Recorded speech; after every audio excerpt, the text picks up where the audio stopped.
ಅದು ಸಿದ್ದರಾಮಯ್ಯ ವಿನಂತಿ ಮಾಡ್ಕೋತೀನಿ, ಆದಷ್ಟು ಬೇಗನೆ ಈ ಸರ್ಕಾರಕ್ಕೆ ಹಿಡಿಯೋರಿರ್ತಾರೆ. ಈಗ 14 ಜನ ನಿಮ್ಮ ಪ್ರೀತಿ ವಿಶ್ವಾಸ ಇದ್ರೆ ಯಡಿಯೂರಪ್ಪ ನೇತೃತ್ವದಾಗ ಇರ್ರಿ. ಅಲ್ಲ ಅಂದ್ರೆ ಕಾಂಗ್ರೆಸ್ನಲ್ಲಿ ಯಾರಿಗೆ ಎಂ ಬಿ ಪಾಲ್ಟಿಕ್ಕಿಂತ ಹೆಚ್ಚು ಆಸ್ತಿ ಐತಿ ಇಲ್ಲಿ ನಮ್ಮ ಹಚ್ಚಡೋದು. ಮತ್ತು ಯಶವಂತರಾವ್ ಇಬ್ಬರು ಏನು ಬಡವರಿಲ್ಲ, ಕೊಡು ಮನಸ್ಸಲ್ಲ. ಎಂ ಬಿ ಪಾಟ್ಲು ಕೊಡುಗೈ ದಾನಿ ಅದಾರ. ರಾತ್ರಿ ಲಿಸ್ಟ್ ಚೇಂಜ್ ಮಾಡಿ ಮಾಡ್ಯಾರ. ನಾವೇನು ಯಡಿಯೂರಪ್ಪ ಮೊದಲೇ 2ನೇ ಸಲ ಆಗಾಗ ಪಾಪ ಹೈಕಮಾಂಡದವ್ರು ಕಳಿಸಿದ ಲಿಸ್ಟ್ ಬೇರೆ.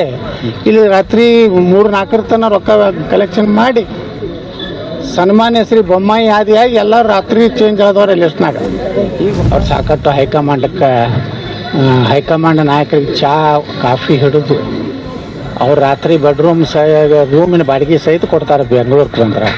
ಮತ್ತು ಎಂ ಬಿ ಪಾಲ್ಟರ್ ಮಾಡಲಾರ್ದ ನಾನು ಕಾಂಗ್ರೆಸ್ ಯಾರು ಮಾಡಬೇಕು ಅವ್ರನ್ನ?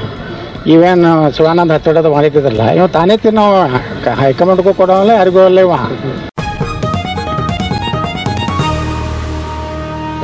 ಒಂದು ಗುಂಡಾಗಳ ಗೂಡಾಗಿದೆ.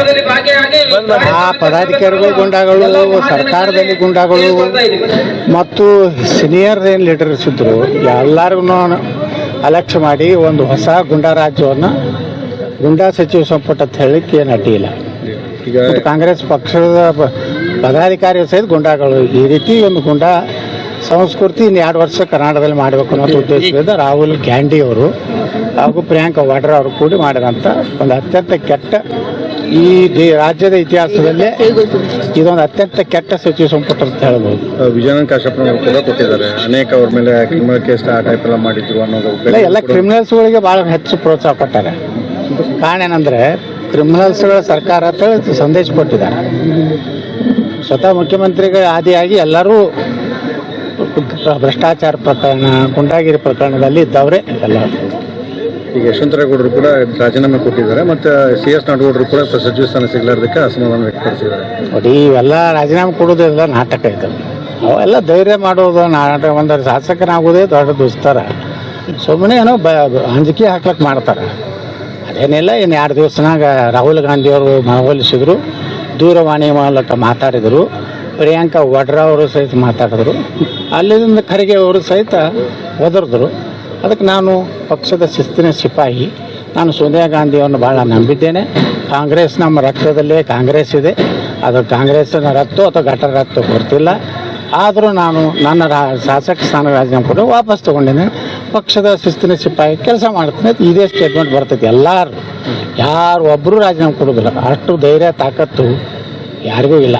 ಅಲ್ಲ, ಈಗ ನಮ್ಮ ಜಿಲ್ಲೆಗೆ ಏನಂದರೆ 2 ಸಚಿವ ಸ್ಥಾನ ಬೇಕು ಅಂತೇಳಿ ಹೇಳಿದರು. ಆದರೆ ಈ 2 ಸಚಿವ ಸ್ಥಾನ ಮತ್ತು ತಪ್ಪಲಿಕ್ಕೆ ಎಂ ಬಿ ಪಾಟೀಲ್ ಕಾರಣ ಅಂತ ಇಬ್ಬರು ಕೂಡ ಅಸಮಾಧಾನ ನೇರವಾಗಿಯೇ ವ್ಯಕ್ತ. ನೋಡ್ರಿ, ಆಂತರಿಕವಾಗಿ ಅವ್ರವ್ರದ್ದು ಏನು ಜಗಳಿದ್ದೋ ಗೊತ್ತಿಲ್ಲ.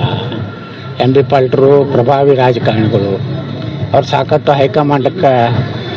ಹೈಕಮಾಂಡ್ ನಾಯಕರಿಗೆ ಚಹಾ ಕಾಫಿ ಹಿಡಿದು ಅವ್ರು ರಾತ್ರಿ ರೂಮಿನ ಬಾಡಿಗೆ ಸಹಿತ ಕೊಡ್ತಾರೆ ಬೆಂಗಳೂರಿಗೆ ಬಂದ್ರೆ. ಮತ್ತು ಎಂ ಬಿ ಪಾಲ್ಟರ್ ಮಾಡಲಾರ್ದ ನಾನು ಕಾಂಗ್ರೆಸ್ ಯಾರು ಮಾಡಬೇಕು ಅವ್ರನ್ನ? ಇವೇನು ಶಿವಾನಂದ ಹತ್ತಿಡೋದು ಮಾಡಿದ್ದಿದ್ರಲ್ಲ, ಇವ್ ತಾನೇ ತಿನ್ನೋ ಹೈಕಮಾಂಡ್ಗೂ ಕೊಡೋಲ್ಲ, ಯಾರಿಗೂ ಅಲ್ಲ. ಇವ ಮೊನ್ನೆ APMC ಮಿನಿಸ್ಟರ್ ಇದ್ದಲ್ಲ, ಅವಾಗೆ ಸಾಲ್ತಿದ್ದಿಲ್ಲ. ಇನ್ನು DK ಶಿವಕುಮಾರ್ ಎಲ್ಲಿ ಕೊಡಬೇಕು, ರಾಹುಲ್ ಗಾಂಧಿ. ಹೀಗಾಗಿ ಎಂ ಬಿ ಪಾಲ್ಟರ್ ಪ್ರಭಾವಿಗಳು ಅದಾರೆ ಕಾಂಗ್ರೆಸ್ನಲ್ಲಿ. ಯಾಕಂದ್ರೆ ಅವ್ರ ತನು ಮನ ಧನದಿಂದ 3 ಮಂದಿ ಕಾಂಗ್ರೆಸ್ ಹೈಕಮಾಂಡದ ಗಿರಾಕಿಗಳು. ಒಂದು KJ George, DK Shivakumar, M B ಪಾಲ್ಟರ್. ಮತ್ತು ಎಂ ಬಿ ಪಾಲ್ಟರ್ ಪ್ರಭಾವಿ ಆಗವ್ರೆ. ಮತ್ತು ಇವರೆಲ್ಲ ಪುಕ್ಸಟ್ ತಿಂದು ಅವರಿಗೂ ಕೊಡ್ಬೇಕಿಲ್ಲ ಮ್ಯಾಗ. ಅದೇ ಕೊಟ್ಟಿಲ್ಲ ಅಂತೇಳಿ. ಈಗ BJP ಒಳಗೆ ಮ್ಯಾಗ ಏನೂ ಇಲ್ಲ ರೊಕ್ಕದ ವ್ಯವಹಾರ. ಇಲ್ಲಿ ಯಡಿಯೂರಪ್ಪ ಕೊಳ್ಳಾರ್ದ ಮಂತ್ರಿ ಆಗ್ಯಾರ ಯಾರು? ಯಡಿಯೂರಪ್ಪಗೂ ಎಲ್ಲ ರೊಕ್ಕ ಕೊಟ್ಟೆ ಮಂತ್ರಿ ಆದವ್ರು ಒಂದು 15 ಮಂದಿ ಇದ್ದಾರೆ.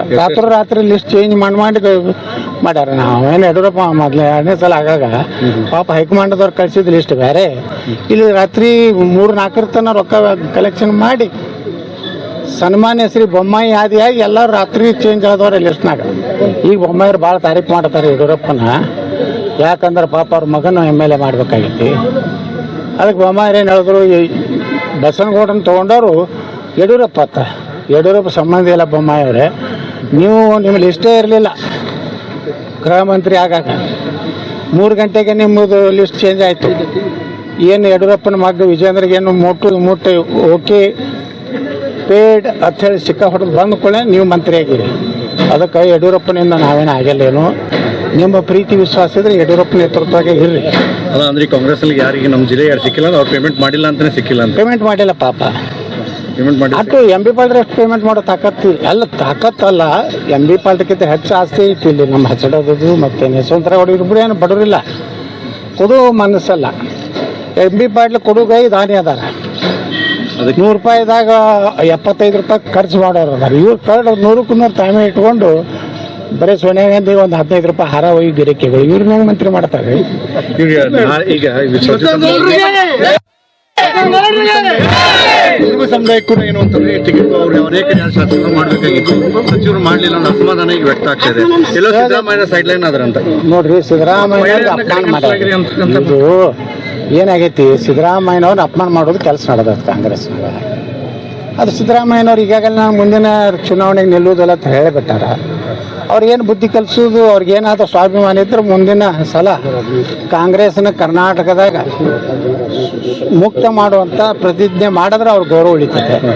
ಸಿದ್ದರಾಮಯ್ಯ ಬಿಟ್ಟು ಸರ್ಕಾರ ಮತ್ತು ಕಾಂಗ್ರೆಸ್ ಆಯ್ತಂತ ಅದು ದುರ್ದೈವ, ಅದು ಸಿದ್ದರಾಮಯ್ಯನ ಅಂತ್ಯ ಆಗ್ತದೆ.